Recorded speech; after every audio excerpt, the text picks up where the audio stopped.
Hello student, welcome to my YouTube channel RK study. Student, आज मैं आपको third part 10th class मुद्रा और साख का इम्पोर्टेंट क्वेश्चन जो भी है वो लेके आया हूँ। अब आप के चेहरे पे जो है सो खुशी आनी चाहिए। खुशी इसलिए कह रहा हूँ क्योंकि आपका एग्ज़ाम भी नियरेस्ट आ चुका है और आप जो है सो तैयारी भी बहुत अच्छे ढंग से करते होंगे और लगभग सारे सब्जेक्ट का मैं धीरे धीरे वीडियो ला रहा हूँ। अभी तक मैं इकोनॉमिक्स का लगभग चैप्टर कवर कर चुका हूँ, जो आपको वैश्वीकरण है और मुद्रा साख है। ये मुद्रा साख का लास्ट वीडियो है। अब आपके चेहरे पर जो है सो हंसी आनी चाहिए और ये हंसी तब और अच्छी लगेगी जब आप एग्जामिनेशन हॉल से निकलोगे और उसके बाद आपके चेहरे पे जो खुशी होगी वो खुशी आपके चेहरे पे होनी चाहिए। ये खुशी रहेगी आपको यदि आप जो भी मैं क्वेश्चन करवा रहा हूँ वो क्वेश्चन यदि आप करके जाओगे तो 100% मैं कह रहा हूँ आपके चेहरे पे एग्जामिनेशन हॉल से निकलने के बाद खुशी 100% रहेगी। सबसे पहले मैं ये जो थर्ड पार्ट लेके आया हूँ आपको, अर्थशास्त्र चैप्टर 3 मुद्रा और साख इम्पोर्टेंट क्वेश्चन। तो ये 4 क्वेश्चन मैं ये इस वीडियो में लेके आया हूँ। इससे पहले 7 क्वेश्चन मैं करवा चुका हूँ। बस आपको 7, 4, 11 क्वेश्चन मुद्रा और साख में करने हैं। इसमें आपको ज़्यादा दिमाग यूज करने नहीं है, बस आपको सुनने हैं। सुनने से ही हमारे 100% मैं कह रहा हूँ आप लिख के आओगे एग्जामिनेशन में। सबसे पहले जो क्वेश्चन मैं लेके आया हूं, भारतीय रिजर्व बैंक के कार्यों का वर्णन करें। तो भारतीय रिजर्व बैंक आखिर है क्या? तो भारत का जो केंद्रीय बैंक है उसे ही कहा जाता है भारतीय रिजर्व बैंक। ये जितने भी भारतवर्ष में बैंक है उसके लिए ये नियम कानून बनाता है कि बैंक जो है सो अपने पास जो उसे कम से कम जो धनराशि है उसे रखनी ही होगी किसी भी हालत में। यदि वो धनराशि नहीं रखती है तो जमाकर्ता कभी भी बैंक के पास यदि पहुंच जाएंगे तो वो ऋण चुका नहीं पाएगा, वो कर्ज का नहीं, वो उसका पैसा वापस नहीं कर पाएगा। इसीलिए बैंक के पास जो है सो किसी भी हालत में वो जो धनराशि है उसको रिजर्व बैंक के द्वारा 15% किया गया है कि 15% कुल जमा राशि का किसी भी हालत में बैंक के पास जमा रहनी चाहिए। कब जो है सो बैंक आ जाएगा वो जमा करता और पैसा निकालने के लिए, उस समय में उसे वापस नहीं जाना पड़े।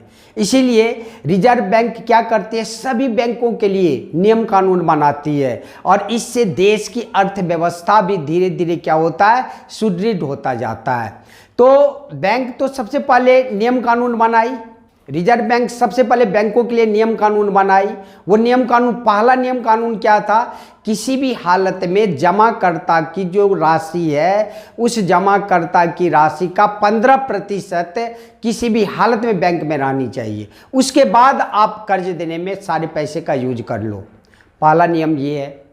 दूसरा नियम, बैंक ये देखती है कि बस ये बड़े बड़े जो व्यवसायी हैं, बड़े बड़े उद्योगपति हैं, उन्हीं को तो बैंक ऋण नहीं दे रही है, उसी से बस ये जो है सो ब्याज नहीं कमा रही है।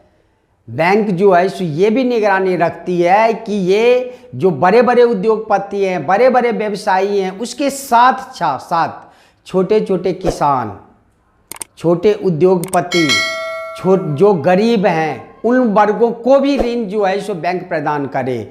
यदि ऐसा नहीं कर रही है तो फिर उसके लिए जो है सो नियम कानून जो है सो बहुत ही जो है सो क्या हो जाएगा, कड़क हो जाएगा।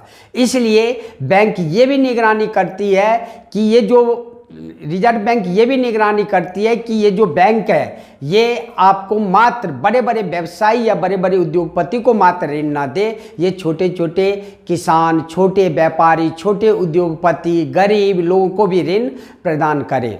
उसके बाद नेक्स्ट कार्य क्या करती है, ये करेंसी नोट जारी करती है। कोई भी भारतवर्ष में कोई भी बैंक नोट नहीं छाप सकती। वो अधिकार किसको दिया गया है, वो अधिकार रिजर्व बैंक को ही दिया गया है कि वो नोट छाप सकती है। और वो जो नोट छापेगी वो कोई भी जो है सो सोना चांदी तांबा कोई मूल्यवान धातु का नहीं होता है। वो क्या होता है, एक सिंपल नोट होता है। लेकिन वो मार्केट में क्यों मूल्यवान हो जाता है, क्योंकि वो भारत सरकार के द्वारा प्राधिकृत होती है। इसलिए भारत सरकार के द्वारा क्या होता है, प्राधिकृत होती है, जिसके कारण सारे के सारे लोग मना नहीं कर सकते। और यदि कोई मना करता है तो उसके ऊपर क्या हो जाता है, कानून लागू हो जाता है। हो सकता है इसके लिए उसे सजा भी मिल जाए। इसीलिए भारत सरकार के द्वारा जो केंद्रीय बैंक स्थापित की गई है, जिसका नाम है रिजर्व बैंक, वो जो भी नोट जारी करेगी उसे भारतवर्ष में कोई भी मना नहीं कर सकता है लेने से। इस प्रकार केंद्रीय बैंक सारे बैंकों पर निगरानी भी करती है और ये भी देखती है कि कुल जमा धनराशि का वो 15% अपने पास रखे। ये भी देखती है कि वो जो है सो बड़े बड़े उद्योगपति बड़े बड़े व्यवसायी को ही ना ऋण दे, वो छोटे किसान छोटे उद्योगपति गरीब वर्गों को ही ऋण दे। इस प्रकार भारतीय रिजर्व बैंक का कार्य जो है सो हुआ। उसके बाद हमको उम्मीद है कि भारतीय रिजर्व बैंक का कार्य जो भी मैं बताया हूँ वो आप समझ गए होंगे। नेक्स्ट क्वेश्चन है, गरीबों के लिए स्वयं सहायता समूह, स्वयं सहायता समूह के संगठनों के पीछे मूल विचार क्या है। स्वयं सहायता समूह, इसका मतलब है यहाँ पे SHG, S का मतलब सेल्फ हो गया, H का मतलब सहायता हो गया हेल्प, उसके बाद G का मतलब ग्रुप हो गया मतलब समूह। इसका नाम ही है स्वयं सहायता समूह। इसका मतलब है ऐसा संगठन जो अपना स्वयं सहायता करे, उसी को कहा जाता है स्वयं सहायता समूह। ये खास करके उन इलाकों में स्थापित किया जाता है जहां बैंक बहुत ही कम है, और यदि बैंक है भी तो उसके लिए बहुत सारे नियम कानून होते हैं किसी को ऋण प्रदान करने के लिए। इसमें स्वयं सहायता समूह में 15 से 20 महिलाएं होती है इसके सदस्य, और ये लोग क्या करते हैं कि कम से कम 25 रुपये से लेके 100 रुपया, इससे अधिक भी हो सकती है, ये छोटे छोटे रकम सारे जितने भी सदस्य हैं वो जमा करते जाते हैं। और जमा करने के बाद क्या करते हैं ये लोग, वो यदि कोई सदस्य यदि ऋण लेना चाहता है तो उसमें से वो ऋण प्रदान करती है।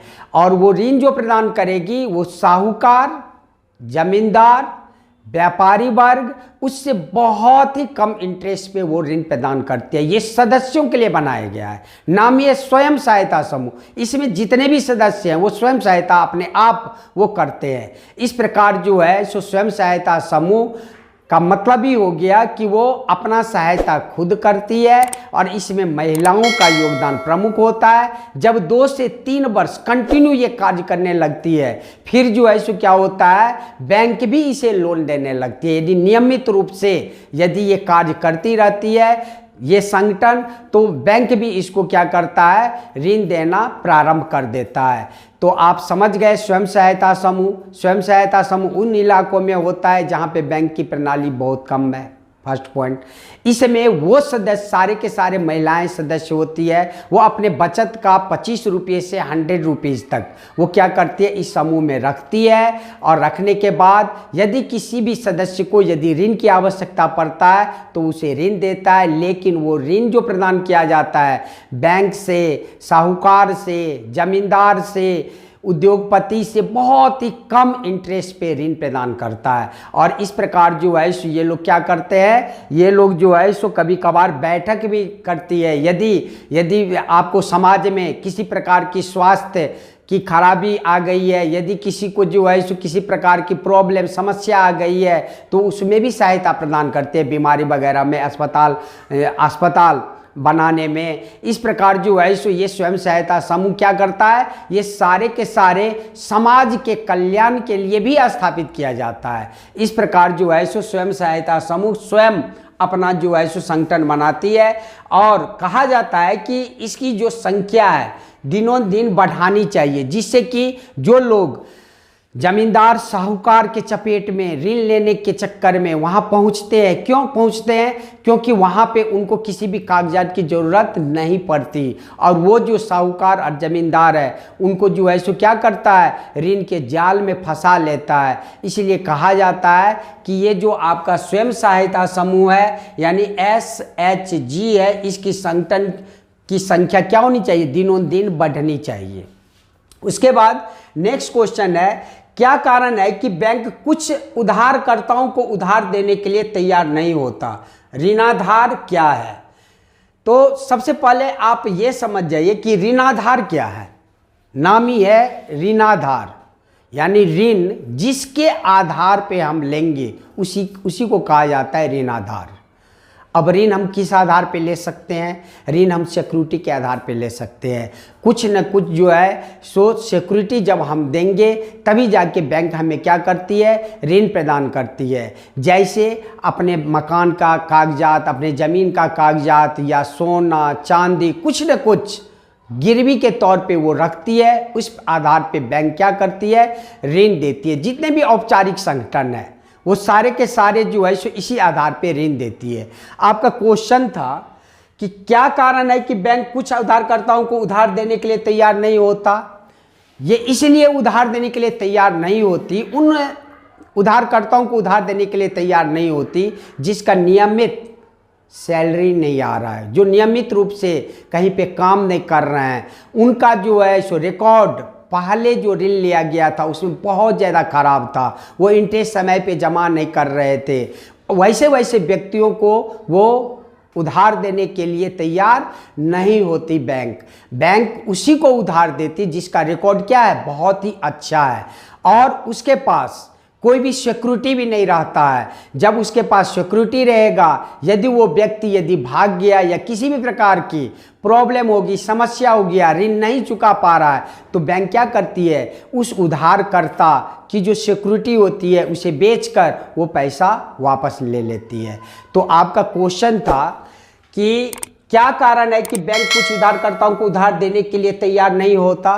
तो आपका आंसर होनी चाहिए जिसका रिकॉर्ड बहुत खराब होता है, पहले बैंक से उधार ले चुका है और रिकॉर्ड खराब हो चुका है, तो उसको ऋण नहीं देगी। First point.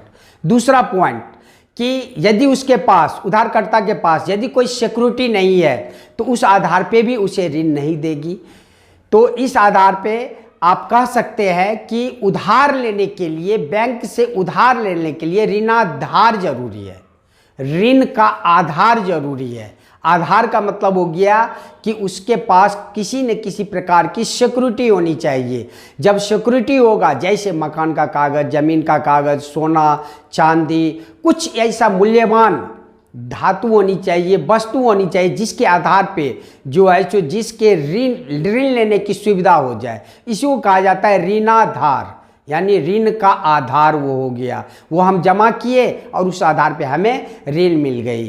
तो इस प्रकार जो है सो ये क्वेश्चन आपका हो गया कि क्या कारण है कि बैंक कुछ उधारकर्ताओं को उधार देने के लिए तैयार नहीं होता और ऋणाधार क्या है। अब क्वेश्चन है, हमें भारत में ऋण के औपचारिक स्रोतों को बढ़ाने की आवश्यकता क्यों है? यानी हमें भारत में ऋण के औपचारिक स्रोतों को बढ़ाने की आवश्यकता क्यों है? पहले आप औपचारिक स्रोत समझ जाइए। औपचारिक स्रोत उन स्रोतों को कहते हैं जिस पर नियंत्रण किसका होता है, बैंकों का, जिस पर नियंत्रण सरकार का होता है। जितने भी औपचारिक स्रोत है, औपचारिक संगठन है, उस पर किसका नियंत्रण होता है, सरकार का नियंत्रण होता है। आप कह सकते हैं कि सरकार जो है सो उस पे सारे के सारे नियम कानून जो है सो लागू किए रहती है।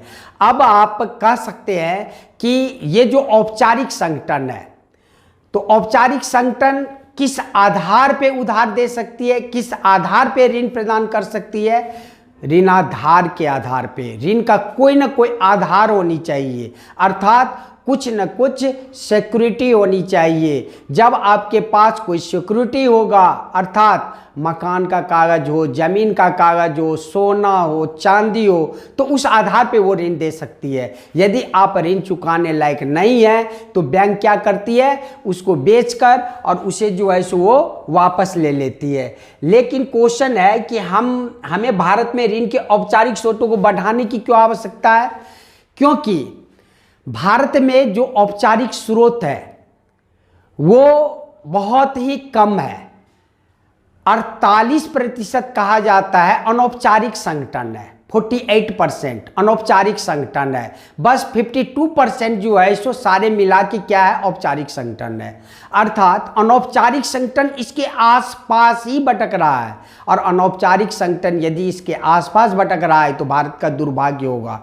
कारण बहुत सारे व्यक्ति ऐसे हैं जो ऋण के जाल में धीरे धीरे फंसते जा रहे हैं। क्यों फंसते जा रहे हैं? क्योंकि ये जो आपका साहूकार है, ये जो जमींदार है, ये जो व्यापारी वर्ग है, ये सारे के सारे क्या करते हैं, कर्ज तो देते हैं, लेकिन उनकी जो है सो कर्ज देने की जो इंटरेस्ट रेट होता है, ब्याज की जो राशि, ब्याज की जो रेट होती है वो क्या होता है, बहुत ऊंचा होता है, बैंक से बहुत ऊंचा होता है। वो मनमानी ढंग से ऋण देते हैं, उस पर इंटरेस्ट जो है सो वसूलते हैं। इस प्रकार ग्रामीण इलाकों में बहुत सारे ऐसे व्यक्ति हैं जिनके पास यदि कोई सिक्योरिटी नहीं है तो इस आधार पे वो कहाँ जाते हैं, वो जो है एक ही जगह पहुँचते हैं, अनौपचारिक स्रोत के पास, अर्थात साहूकार के पास, जमींदार के पास। और जमींदार साहूकार क्या करते हैं, उस पर जो है सो मनमाने ढंग से ब्याज वसूलते हैं, और वो व्यापारी वर्ग और जमींदार वर्ग अमीर होते जाते हैं, और जो गरीब वर्ग हैं जो उनसे ऋण ले रहे हैं अनौपचारिक स्रोत से, वो धीरे धीरे ऋण इंटरेस्ट चुकाने के क्रम में ही धीरे धीरे गरीब होते जा रहे हैं। इस प्रकार भारत सरकार को सोचना चाहिए कि कम से कम जहाँ जहाँ औपचारिक स्रोत नहीं है वहाँ पे औपचारिक स्रोत की स्थापना करें, जिससे कि जो गरीब लोग हैं वो जो है सो आपको ऋण के जाल में न फंसे। यदि भारत सरकार यदि चाहेगी तो 100% है कि औपचारिक स्रोत धीरे धीरे धीरे धीरे क्या हो जाएगी, खत्म हो जाएगी। इस प्रकार हम कह सकते हैं कि हमें भारत में ऋण के औपचारिक स्रोतों को बढ़ाने की आवश्यकता है। यदि नहीं बढ़ाया गया औपचारिक स्रोतों को तो ऐसे ही ग्रामीण लोग क्या होंगे, साहूकार और जमींदार के चपेट में आते रहेंगे, और ब्याज भुगतान जब नहीं कर पाएंगे तो उनकी जमीन बेचनी पड़ती है, जमीन नीलाम कर दिया जाता है, उनका सोना चांदी जो भी है वो गिरवी पे जो है जो रखा हुआ है उसे बेच दिया जाता है, मकान बेच दिया जाता है। इस प्रकार भारत सरकार को ग्रामीण इलाकों में औपचारिक स्रोत को किसी भी हालत में बढ़ानी चाहिए, जिससे कि ग्रामीण लोगों का विकास हो सके। अब इस वीडियो में मैं 4 क्वेश्चन ये बताया हूँ, और हमें उम्मीद है कि आप ये 4 क्वेश्चन भली भांति समझ गए होंगे। यदि किसी भी प्रकार का प्रॉब्लम हो तो आप कमेंट कर सकते हैं, मैं बेहतर से बेहतर ढंग में फिर से समझाने का प्रयास करूंगा। अब हम नेक्स्ट वीडियो में मिलते हैं, तब तक के लिए जय हिंद।